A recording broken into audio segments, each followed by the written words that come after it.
Frères et sœurs, bonjour tous. Ce matin, nous allons parler de la vie dans l'Apocalypse. Ce matin, nous allons commencer à étudier à partir du chapitre 4 de l'Apocalypse. Commencez à apprendre. Étudier le chapitre 4 de l'Apocalypse. Lisons-le ensemble. Dans le chapitre 4, un traîne tête dresse dans le ciel. Et autour de ce traîne, il y avait 24 autres traînes. Qui est donc celui qui est assis au milieu du trône? Et qui sont ceux sur les 24 traînes? Lisons cela. Après cela, je regardai, et voici une porte tête ouverte dans le ciel. La première voix que j'avais entendue, comme le son d'une trompette, me parla de nouveau et dit, « Monte ici, et je te ferai voir les choses qui doivent arriver dans la suite. »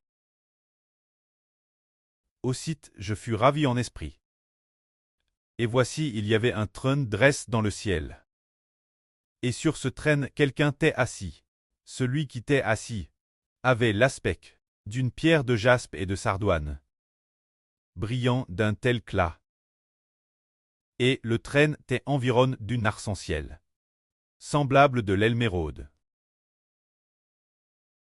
Autour du trône, il y avait 24 trônes, et sur ces trônes 24 vieillards assis, revêtus de vêtements blancs, et sur leurs têtes des couronnes d'or. Ce moment-là, l'apôtre Jean, il entendit une voix lui dire, « Monte ici. » Il vit alors une porte dans le ciel, une porte ouverte, la porte du royaume des cieux, dans le ciel, alors que Jean était sur la terre. Comment pouvait-il aller au ciel? Quand il vit cette porte dans le ciel, l'Esprit l'y emmena. Mais qui lui a dit, « Monte ici, et je te ferai voir les choses qui doivent arriver. » C'est le Seigneur Jésus-Christ qui l'a dit, l'apôtre Jean.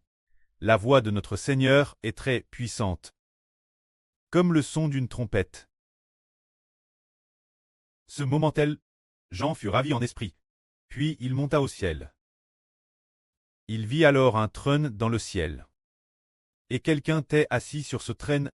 Celui qui était assis au milieu du trône, qui est-ce? C'est le grand Dieu, le Dieu qui a créé l'univers et toutes choses. C'est notre pré-cleste Jéhovah.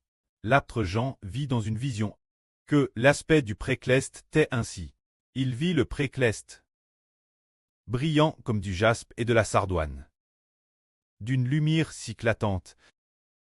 Il vit que le pré-cleste est lumière, une lumière semblable quoi?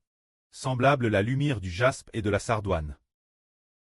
Ce jaspe et cette sardoine sont extrêmement glorieux et extrêmement précieux. Il y avait aussi un arc-en-ciel autour du trône, semblable l'éclat de l'émeraude. Quand Jean, il ne vit au milieu du trône que la lumière de l'émeraude et de la sardoine. La lumière du jaspe et de la sardoine. Ainsi Jean ne pouvait pas voir le véritable aspect du pré-cleste. Il ne vit que l'émeraude et la lumière de la sardoine et du jaspe. On peut imaginer, waouh, quoi ressemble le pré-cleste? Il est entièrement lumière. C'est pourquoi le pré-cleste est appelé le pré des lumières. Le prophète de l'Antiquité, Daniel, aussi dans une vision, a vu le pré-cleste assis sur un trône glorieux. Il a vu le pré-cleste d'une blancheur extrême. Blanc comme de la laine blanche. Blanc comme les flocons de neige qui tombent en hiver. Ce moment-là, autour du trône, il y avait aussi un arc-en-ciel entourant le trône. Semblable une méraude qui brille. Cet arc-en-ciel nous rappelle le grand déluge de Noé. Le pré-cleste appela l'arc-en-ciel dans le ciel.